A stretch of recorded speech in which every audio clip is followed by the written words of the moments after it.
Did you know that one mother's wisdom 2,300 years ago created one of history's greatest philosophers? Meet Zhu Mu, a single mother in ancient China who discovered something remarkable about her young son Mencius. Every time they moved homes, he would copy the people around him perfectly. First, they lived near a cemetery. Little Mencius started playing funeral games, pretending to bury things and cry like mourners. His mother packed up immediately.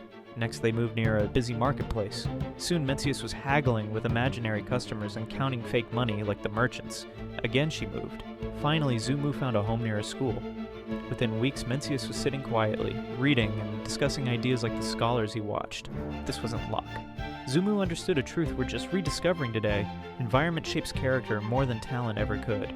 Her son Mencius became one of China's most influential philosophers, teaching that human nature is inherently good but needs the right surroundings to flourish. Your environment is your destiny. Choose it wisely.